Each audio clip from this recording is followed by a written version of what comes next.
আসসালামু আলাইকুম প্রিয় শিক্ষার্থীরা, তোমরা আশা করি আল্লাহর রহমতে ভালো আছো। আমিও তোমাদের দোয়ায় ভালো আছি। আমি মোহাম্মদ মুস্তফা শামীম, শামীম সিসিজে ইউটিউব চ্যানেল থেকে তোমাদের সকলকে শুভেচ্ছা জানাই। আমার আইসিটি বিষয় সকল অধ্যায়ের উপরে ভিডিও লেকচার এই শামীম সিসিজে ইউটিউব চ্যানেলে পাবে। আশা করি সবাই এই চ্যানেলের সাথে থাকবে এবং সাবস্ক্রাইব করবে। যে সকল শিক্ষার্থীরা এই চ্যানেলে সাবস্ক্রাইব করেছো তাদের জন্য অশেষ ধন্যবাদ। হ্যাঁ বন্ধুরা, আর দেরি নয়, চলো আমরা স্ক্রিনে ফিরে যাই।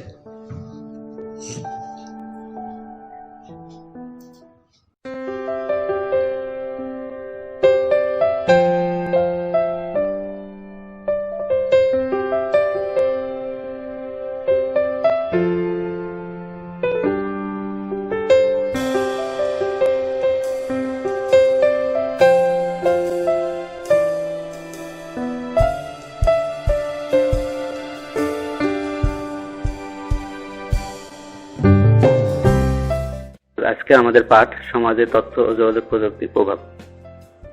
আজকে আমরা পাঠ শেষে জানতে পারবো সমাজে তথ্য ও যোগাযোগ প্রযুক্তির অবদান ব্যাখ্যা করতে পারবো, সমাজে তথ্য প্রযুক্তি সুফল ব্যাখ্যা করতে পারবো। সমাজে তথ্য ও যোগাযোগ প্রযুক্তির প্রভাব। তথ্য ও যোগাযোগ প্রযুক্তি সমাজ জীবনে ব্যাপক প্রভাব বিস্তার করেছে। কম্পিউটার, টেলিকমিউনিকেশন এর মাধ্যমে পৃথিবী আজ হাতের মুঠোয়। এর সুফল যেমন সমাজ জীবনে করেছে গতিময় উন্নত, তেমনি কিছু কুফল সমাজে বিদ্যমান। তবে তথ্য ও যোগাযোগ প্রযুক্তি সমাজে সুফল না কুফল আনবে সেটা নির্ভর করছে ব্যক্তির নিজস্ব চিন্তা ও চেতনার উপর। তথ্য ও যোগাযোগ প্রযুক্তি সমাজের জন্য এক বিরাট আশীর্বাদ। তাই এর নিয়ন্ত্রিত ব্যবহার, দ্রুত প্রসার এবং উন্নয়ন পৃথিবীকে আরো সুন্দর ও সমৃদ্ধ করবে। সমাজে তথ্য ও যোগাযোগ প্রযুক্তির সুপ্রভাব। টেলিমেডিসিন, রোগ নির্ণয় সংক্রিয় বিভিন্ন পরীক্ষা ইত্যাদি চিকিৎসা ক্ষেত্রে আইসিটি ব্যবহৃত হয়। ব্যবসা বাণিজ্যে ই-কমার্স ব্যবহার করে দ্রুত ব্যবসায়িক আর্থিক লেনদেন সম্পন্ন হচ্ছে। ব্যাংক, বীমা, কেনাকাটা, আমদানি রপ্তানি ইত্যাদি কাজে তথ্য যোগাযোগ প্রযুক্তি ব্যবহারে খরচে অনেক কমেছে। গান শোনা, ছবি দেখা, গেম খেলা, চ্যাট করা ইত্যাদি বিনোদন কাজে আইসিটি ব্যবহৃত হয়। সমাজে তথ্য ও যোগাযোগ প্রযুক্তি সুফল। শিক্ষাক্ষেত্রে অনলাইন পাঠদান, মাল্টিমিডিয়া প্রদর্শন ইত্যাদি ক্ষেত্রে আইসিটি ব্যবহৃত হয়। অফিস অটোমেশন এর মাধ্যমে অফিসে যাবতীয় কাজ কম লোকবল দিয়ে করা সম্ভব হচ্ছে। রেলওয়ে, এয়ারলাইন ব্যবস্থায় আসন সংরক্ষণ সহ বিভিন্ন কাজে তথ্য যোগাযোগ প্রযুক্তি ব্যবহৃত হয়। সমাজে তথ্য ও যোগাযোগ প্রযুক্তির সুপ্রভাব আরো আছে, যেমন কলকারখানায় তথ্য ও যোগাযোগ প্রযুক্তি ব্যবহারে পণ্য উৎপাদন অনেক বেড়েছে। কৃষিক্ষেত্রে ইত্যাদি। তথ্য ও যোগাযোগ প্রযুক্তির কুপ্রভাব সম্পর্কে এবার বলবো। তথ্য ও যোগাযোগ প্রযুক্তি ব্যবহারে মানুষের নৈতিকতা অনেক সময় কমে যায়। টেলিভিশন ও ইন্টারনেটের মাধ্যমে অশ্লীল তথ্য সামাজিক অপরাধ বৃদ্ধি করে। নগ্ন প্রচারণায় মানুষের নৈতিক চরিত্রের অধঃপতন ও গোপনীয়তা ক্ষুণ্ণ হয়। অনেক ক্ষেত্রে ইন্টারনেট হ্যাকিং বা সাইবার অপরাধে জড়িয়ে পড়ে তরুণ সমাজ। শিশু ও কিশোরদের বিপদগামী হওয়ার সম্ভাবনা ক্রমে বাড়ছে। তথ্য ও যোগাযোগ প্রযুক্তির বিভিন্ন যন্ত্র, বিশেষ করে কম্পিউটারকে বিভিন্ন স্বাস্থ্য সমস্যার জন্য দায়ী, তথা চোখের উপর চাপ, কবজির ক্ষতি, পিঠের সমস্যা, মানসিক চাপ সমস্যা, পেটের আলসার প্রভৃতি। প্রযুক্তির ব্যাপক ব্যবহারের ফলে ব্যক্তিগত গোপনীয়তা অনেক ক্ষেত্রে প্রকাশিত হয়ে যাচ্ছে, যা কাম্য নয়। প্রযুক্তির ব্যবহার বৃদ্ধি পেয়ে সর্বত্র অটোমেশনের ছোঁয়া লাগায় কিছু ক্ষেত্রে বেকারত্ব বাড়ছে। কম্পিউটার আসক্তি। খুব বেশি ইন্টারনেট অথবা বাড়াবাড়ি কম্পিউটার ব্যবহারকে কম্পিউটার আসক্তি বলা হয়। যখন কম্পিউটার আসক্তি হবে তখন দেখা যাবে তার কাজকর্মে ক্ষতি হচ্ছে, লেখাপড়ায় সমস্যা হচ্ছে। যখন আসক্তি আরো বেড়ে যাবে তখন দেখা যাবে মানুষটি ঠিকমতো না ঘুমিয়ে সেই সময়টা কম্পিউটার পিছনে বসে আছে, তখন তার স্বাস্থ্যের ক্ষতি হতে শুরু করে। শিশুরা সহজে কার্টুন ও কম্পিউটার গেমসে আসক্ত হয়ে পড়ছে। সমাজে তথ্য ও যোগাযোগ প্রযুক্তির অবদান। বিশ্বকে হাতের মুঠোয় বা দ্রুতগতিতে বিশ্বের যে কোনো স্থানে যোগাযোগ করা যায়। সম্পূর্ণ বিশ্বস্ততার বা গোপনীয়তায় তথ্য আদান প্রদান করা যায়। লাভজনকভাবে ব্যবসা বাণিজ্য করা যায়। সব ক্ষেত্রে দক্ষতা ও কাজের গতি বাড়ে। সবচেয়ে কম খরচে তাৎক্ষণিকভাবে তথ্য আদান প্রদান ও ব্যবস্থাপনা করা যায়। মানব শ্রমের অপচয় রোধ হয়। জীবনযাত্রার মান উন্নত হয়। ব্যক্তি জীবনে তথ্য ও যোগাযোগ প্রযুক্তি। আজকাল মোবাইল ফোনের সাহায্যে বিশ্বের এক প্রান্ত থেকে অন্য প্রান্তে মুহূর্তের মধ্যে যোগাযোগ করা যায়। বর্তমানে ইমেইলের সাহায্যে মুহূর্তের মধ্যে চিঠিপত্র ও অন্যান্য তথ্য পৃথিবীর এক প্রান্ত থেকে অপর প্রান্তে আদান প্রদান করা যায়। টেলিভিশনের মাধ্যমে তাৎক্ষণিকভাবে বিশ্বের সব খবরাখবর ও বিনোদন লাভ করা যায়।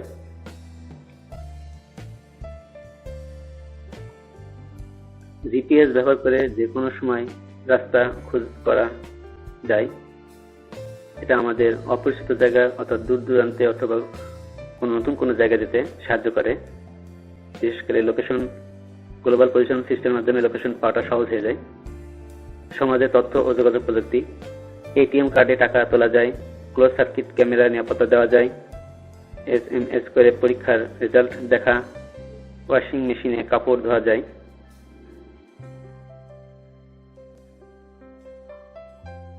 সমাজে তথ্য ও যোগাযোগ প্রযুক্তির আরেকটি বিষয় হলো মাল্টিমিডিয়া প্রজেক্টরের বড় পর্দায় খেলা দেখা যায়।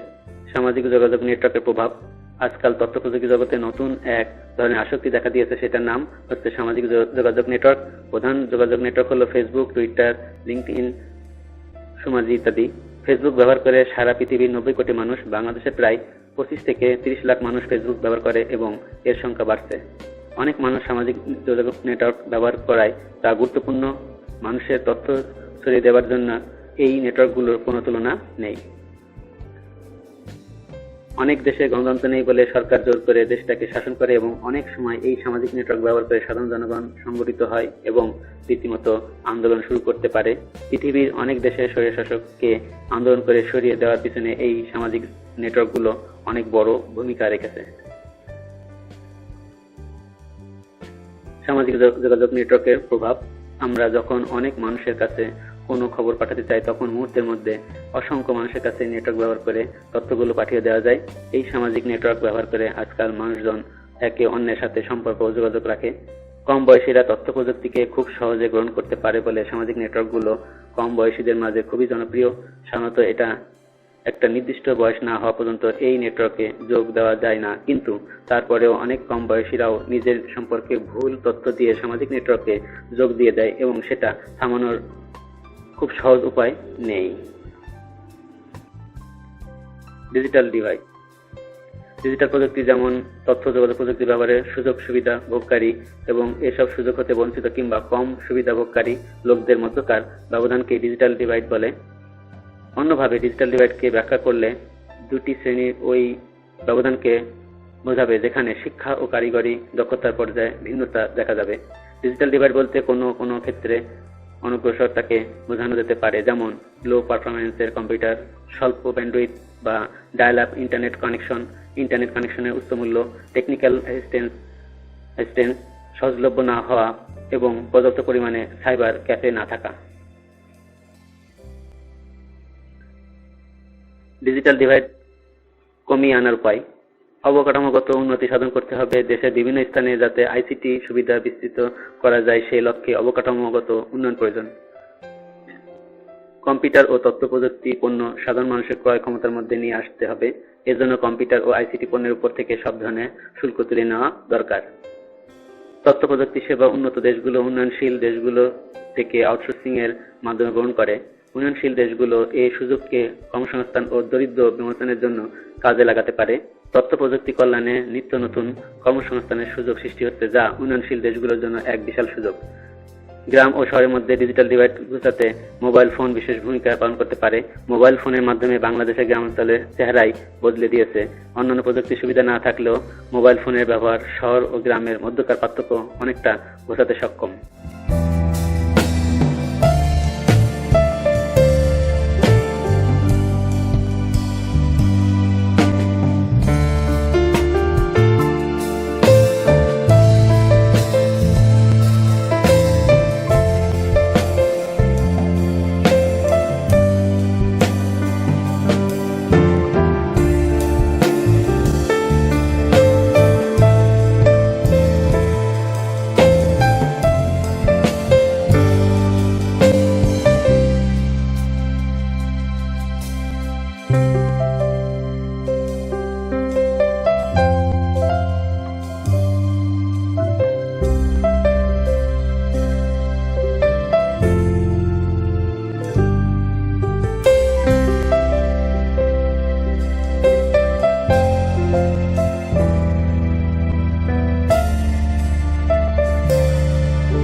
তথ্য ও যোগাযোগ প্রযুক্তি অর্থনৈতিক উন্নয়ন।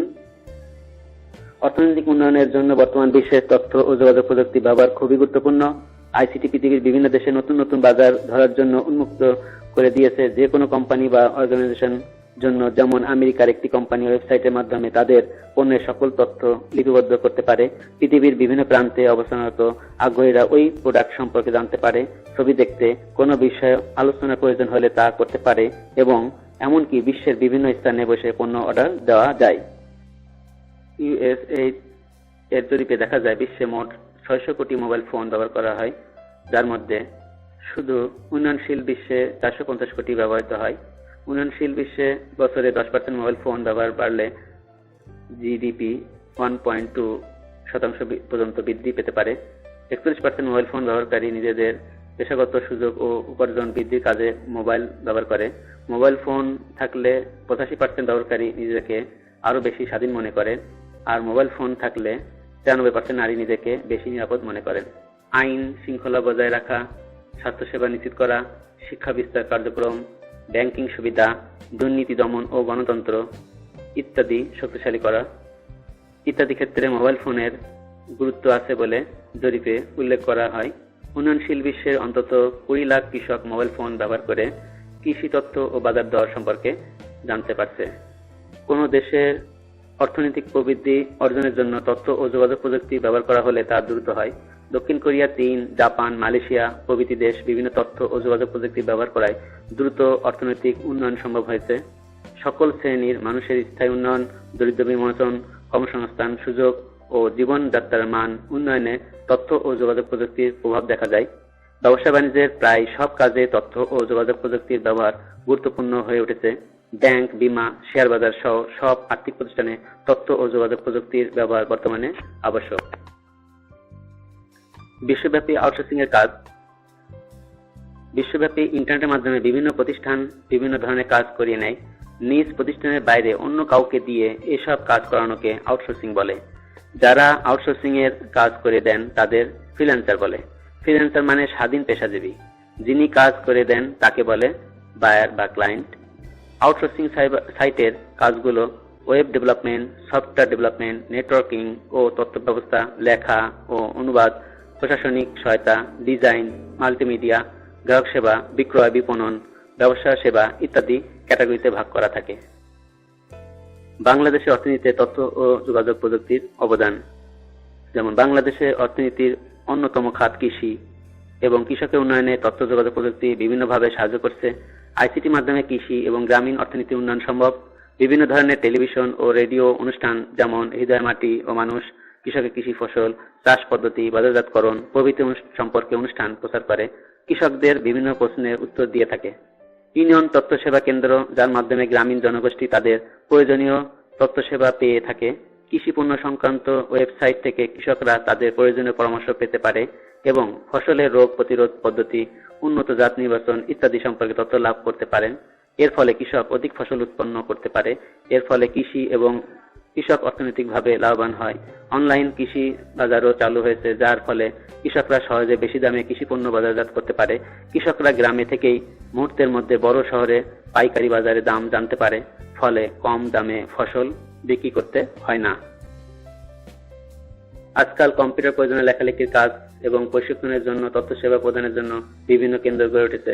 ফলে বেকারদের কর্মসংস্থান ও অন্যদের দক্ষ কর্মী হিসেবে গড়ে তোলা ও কর্মসংস্থান করে অর্থনৈতিকভাবে লাভবান হওয়া সম্ভব। অদক্ষদের প্রশিক্ষণের মাধ্যমে দক্ষ কর্মী তৈরির ফলে আমরা বিদেশে আইটিতে দক্ষ জনশক্তি রপ্তানি করে বৈদেশিক মুদ্রা অর্জন করা যায়, যা অর্থনৈতিকভাবে দেশকে সমৃদ্ধ করে। আজকাল ইন্টারনেটের মাধ্যমে বিভিন্ন প্রকার ইউটিলিটি বিল, এমনকি আয়কর রিটার্ন দাখিল এবং করের টাকা পরিশোধ করা যায়। এই পদ্ধতি অত্যন্ত সহজ বিধায় জনসাধারণ আয়কর দিতে উৎসাহিত হয় এবং এর ফলে প্রচুর রাজস্ব আদায় হয়, জাতীয় অর্থনীতিতে গুরুত্বপূর্ণ ভূমিকা পালন করে। তথ্য ও যোগাযোগ প্রযুক্তি ব্যবহারের ফলে ব্যাংকিং খাতে আমূলক পরিবর্তন হয়েছে। বাংলাদেশ থেকে ব্যান্ডউইথ রপ্তানি। প্রথমবারের মতো ভারত তাদের উত্তর পূর্বাঞ্চলের 7টি রাজ্যে টেলিকম সংযোগের প্রয়োজন মেটাতে বাংলাদেশে সমাপন্ন হয়েছে। আগরতলায় স্থাপিত একটি নতুন গেটওয়ে দিয়ে আন্তর্জাতিক কল ও ডাটা আদান প্রদানের জন্য বাংলাদেশের কাছ থেকে প্রাথমিকভাবে 10 জিবিপিএস অর্থাৎ গিগাবাইট পার সেকেন্ড আন্তর্জাতিক ব্যান্ডউইথ লিজ নিয়েছে। তবে চুক্তি অনুযায়ী 40 জিবিপিএস পর্যন্ত ব্যান্ডউইথ রপ্তানি করা যাবে। রপ্তানি চুক্তিতে প্রতি মেগাবাইট ব্যান্ডউইথের মূল্য ধরা হয় $10। সেই হিসেবে 10 জিবিপিএস ব্যান্ডউইথ রপ্তানি করে বছরে সরকারের আয় হবে $12 লাখ বা প্রায় 10 কোটি টাকা, যা দেশে ইন্টারনেট ব্যান্ডউইথ যে মূল্যে বিক্রি করা হয় ভারতে রপ্তানি করে তার চেয়ে বেশি দাম পাওয়া যাবে।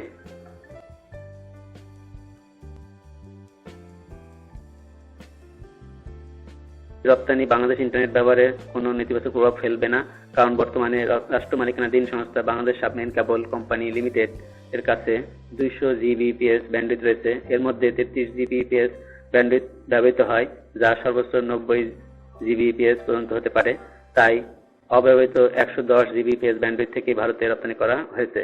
ভারত ও বাংলাদেশের মধ্যে অপটিক্যাল ফাইবার কানেক্টিভিটি স্থাপিত হয়েছে, যার Agartala gateway, Dhaka, Cox's Bazar landing station সংযুক্ত হয়ে গ্লোবাল ব্যান্ডউইথ ব্যবহার করতে পারছে। বাংলাদেশ প্রস্তাবিত অপটিক্যাল ফাইবার সংযোগ থেকে সার্কভুক্ত দেশ নেপাল, ভুটানকে আন্তর্জাতিক সংযোগ সুবিধা দেওয়ার প্রস্তাব দিয়েছে। বাংলাদেশের সফটওয়্যার খাতের সম্ভাবনা। বাংলাদেশ থেকে সফটওয়্যার রপ্তানি ক্রমাগত বাড়ছে। 2009 থেকে 2014 সাল পর্যন্ত 5 বছরে এই খাতে রপ্তানি বেড়েছে 7.5 গুণ। প্রবৃদ্ধির এ ধারা অব্যাহত থাকলে 2018 সাল বা 19 সাল নাগাদ সফটওয়্যার রপ্তানি $250 কোটি মার্কিন ডলারের উন্নতি করা সম্ভব বলে মনে করেন খাত সংশ্লিষ্ট ব্যক্তিরা। বর্তমানে দেশ থেকে বছরে $25 কোটি সফটওয়্যার রপ্তানি হয়, যা 2009 সালে ছিল মাত্র $3 কোটি 29 লাখ। বর্তমানে দেশে এ খাতে কাজ করছে 823 প্রতিষ্ঠান, কর্মরত আছেন 2.5 লাখের বেশি লোক। সঠিক পরিকল্পনায় এগোতে পারলে 2018 সালের মধ্যে জনবল 10 লাখে উন্নতি করা সম্ভব। সফটওয়্যারের অভ্যন্তরীণ বাজারটিও বেশ বড়, যার আকার $45 থেকে $50 কোটি। রপ্তানি আয়যোগ্য করলে এ খাতে আকার এখন $70 কোটি। বিশ্বে বর্তমানে বছরে প্রায় $25,000 কোটি সফটওয়্যার রপ্তানি বাজার রয়েছে। এর মধ্যে প্রতিবেশী ভারত একাই রপ্তানি করে $8,000 কোটি। শ্রীলঙ্কা, ফিলিপাইন প্রভৃতি এশীয় দেশেও এই খাত থেকে ভালো আয় করছে। তথ্য প্রযুক্তি গবেষণা প্রতিষ্ঠান 2011 সালে এই খাতের সম্ভাবনাময় 30টি দেশের তালিকায় বাংলাদেশকেও রেখেছে। বাংলাদেশ বর্তমানে বিশ্বে 30টি দেশে সফটওয়্যার রপ্তানি করে। বাংলাদেশের বড় 5টি বাজার হলো যুক্তরাষ্ট্র, যুক্তরাজ্য, কানাডা, অস্ট্রেলিয়া ও ডেনমার্ক। সফটওয়্যার রপ্তানি বাড়াতে ও এ খাতে কে এগিয়ে নিতে সবার আগে একটি যৌথ বিনিয়োগ নীতিমালা তৈরি করা প্রয়োজন। যত দ্রুত সম্ভব সফটওয়্যার প্রযুক্তি পার্ক ও হাইটেক পার্কে কাজ শেষ করা দরকার। এতে দেশি বিদেশি উভয় বিনিয়োগ বাড়বে। গণিত ও বিজ্ঞান ভিত্তিক শিক্ষার প্রতি জোর দিতে হবে। মোবাইল ও স্মার্টফোন ভিত্তিক গেম তৈরিতে বাংলাদেশে ব্যাপক সম্ভাবনা রয়েছে। বর্তমানে বিশ্বে 120 কোটি বেশি মানুষ গেমে সক্রিয়। বর্তমানে ভিডিও গেমের বাজার $10,000 কোটি বেশি। বর্তমানে মোবাইল গেম ব্যবহারকারীর সংখ্যা 93 কোটি 60 লাখ। মোবাইলে যত অ্যাপ নামানো হয় তার 70% গেম, 53% স্মার্টফোন ব্যবহারকারীরা প্রতিদিন গেম খেলেন। বাংলাদেশে গেমের বাজার তৈরি হচ্ছে এবং গেম তৈরির সফলতাও রয়েছে। বাংলাদেশে গেম নির্মাতাদের তৈরি গেমের ডাটাবেস তৈরি করা, সঠিক দিক নির্দেশনা প্রয়োজন। গেম তৈরি ও ব্যবসার সঙ্গে অর্থ লেনদেনের বিষয়টিও যুক্ত থাকে। এক্ষেত্রে অনলাইন লেনদেনের জন্য গেটওয়ে প্রয়োজন। বাংলাদেশ ব্যাংক বা সরকার এই ক্ষেত্রে পদক্ষেপ নিলে মোবাইল অ্যাপ কেনাবেচার ক্ষেত্রে সমস্যা দূর হতে পারে। বাংলাদেশের বৃহত্তম সরকারি ওয়েব পোর্টাল www.bangladesh.gov.bd চালু হয়েছে। সরকারের বিভিন্ন সংস্থার 25,043 ওয়েবসাইটের সমন্বয়ে গঠিত এই ওয়েব পোর্টালকে বলা হচ্ছে বাংলাদেশ জাতীয় তথ্য বাতায়ন। এখানে 61টি মন্ত্রণালয় ও বিভাগ, 345টি অধিদপ্তর, 7টি বিভাগ, 64টি জেলা, 488 উপজেলা, 4,550টি ইউনিয়নের তথ্য আছে। কৃষি, শিক্ষা, স্বাস্থ্য, চিকিৎসা, আইন, পর্যটন, মানব সম্পদ উন্নয়ন, সামাজিক নিরাপত্তা বিষয়ক তথ্য এখান থেকে পাওয়া যাবে। এছাড়া শিক্ষা প্রতিষ্ঠান, সার্কুলার, রাজস্ব, সেবা পাওয়ার ধাপ, সরকারি ফর্ম, সিটিজেন চার্টার, কর্মকর্তাদের তালিকা, 7 লাখেরও বেশি ডিরেক্টরি, মুক্তিযোদ্ধা তালিকা, উন্নয়ন কর্মকাণ্ডের তথ্য, জনপ্রতিনিধি, জাতীয় সেবা, বিভিন্ন প্রকল্পের সরকারি তথ্য সহ মোট 20 লাখের বেশি কন্টেন্ট এতে রয়েছে। তথ্য বাতায়নের বিভিন্ন বিষয় নিয়ে সরকারি বেসরকারি উদ্যোগ তৈরি হবে মোবাইল অ্যাপ। বাংলাদেশে এনজিও ভিত্তিক টেলিকমিউনিকেশন প্রকল্প। সম্প্রতি বাংলাদেশে এনজিএন ভিত্তিক টেলিকমিউনিকেশন নেটওয়ার্ক স্থাপন প্রকল্পের কাজ শুরু হয়েছে। প্রকল্পটি বাস্তবায়িত হলে দেশের গ্রামাঞ্চল পর্যন্ত ইন্টারনেট সংযোগ স্থাপিত হবে। প্রকল্পের আওতায় 7 লাখ সংযোগ ক্ষমতা সম্পন্ন ঢাকায় একটি internet protocol multimedia service system platform স্থাপন করা হবে। চট্টগ্রামে একই ক্ষমতা সম্পন্ন আরও একটি ISS প্ল্যাটফর্ম স্থাপিত হবে। 10 লাখ ল্যান্ড টেলিফোন গ্রাহকদের নতুন করে সংযোগ না দিয়ে ইন্টারনেট সুবিধার আওতাভুক্ত হবে। এর ফলে সাশ্রয়ী মূল্যে ভয়েস কল ও ইন্টারনেট সেবা প্রদানের জন্য দেশে একটি সুষম ও প্রতিযোগিতামূলক বাজার সৃষ্টি হবে। প্রকল্পটি বাস্তবায়নের মধ্য দিয়ে BTCL ভয়েস কল ছাড়াও ব্রডব্যান্ড ইন্টারনেট সেবা প্রদানের জন্য বিদ্যমান এক্সচেঞ্জগুলোতে স্থাপিত কম ক্ষমতা সম্পন্ন পুরানো ট্রান্সমিশন যন্ত্রপাতি আধুনিক ইন্টারনেট ও মাল্টিমিডিয়া বেস ট্রান্সমিশন যন্ত্রপাতি দ্বারা প্রতিস্থাপিত করবে। এজন্য BTCL বিদ্যমান কপার বেস মূল টেলিফোন নেটওয়ার্ক উচ্চ ক্ষমতাপন্ন সম্পন্ন অপটিক্যাল ফাইবার কেবল নেটওয়ার্ক দ্বারা প্রতিস্থাপন করবে। বাংলাদেশের নিজস্ব কৃত্রিম উপগ্রহ। দেশের প্রথম কৃত্রিম উপগ্রহ বঙ্গবন্ধু উৎক্ষেপণের জন্য অরবিটাল নিতে টেলিযোগাযোগ নিয়ন্ত্রক সংস্থা BTRC চুক্তি করেছে আন্তর্জাতিক সংস্থা international organization of space communication এর সাথে। 119.1 পূর্ব দ্রাঘিমাংশে অরবিটাল স্লট পাওয়ার জন্য এই প্রতিষ্ঠানকে $2,80,00,000 দেবে BTRC। সেখানে স্থাপন করা হবে বঙ্গবন্ধু স্যাটেলাইট, যাতে টেলিযোগাযোগ ও সম্প্রচার সেবা দেওয়ার জন্য 40টি ট্রান্সপন্ডার থাকবে। এর মধ্যে 20টি দেশের ব্যবহারের জন্য রেখে বাকিগুলো অন্য দেশের কাছে ভাড়া দিয়ে বাংলাদেশ প্রচুর বৈদেশিক মুদ্রা অর্জন করতে পারে। 2968 কোটি টাকার এই প্রকল্পের মধ্যে 1315 কোটি 51 লাখ টাকা সরকারের তহবিল থেকে যোগানো হবে। প্রকল্প সাহায্য থেকে আসবে 1652 কোটি 44 লাখ টাকা। এই প্রকল্প সাহায্যের ব্যবস্থা হবে বিডার্স ফাইন্যান্সিং এর মাধ্যমে।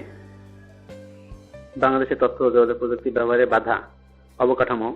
ICT এর পর্যাপ্ত অবকাঠামো না থাকায় মানুষ তা গ্রহণ ও ব্যবহার করতে চায় না। আইনি কাঠামো। ICT সঠিক আইন না থাকায় সাইবার অপরাধের আশঙ্কায় মানুষ তা করে না। মানব সক্ষমতা। প্রযুক্তি ব্যবহারে মানুষের দক্ষতা অনেক কম বলে তা কেউ ব্যবহার করতে চায় না। অর্থের যোগান। ICT গ্রহণে প্রাথমিক অর্থ যোগান করা কঠিন বলে তা ব্যবহারের অনীহা বোধ করে।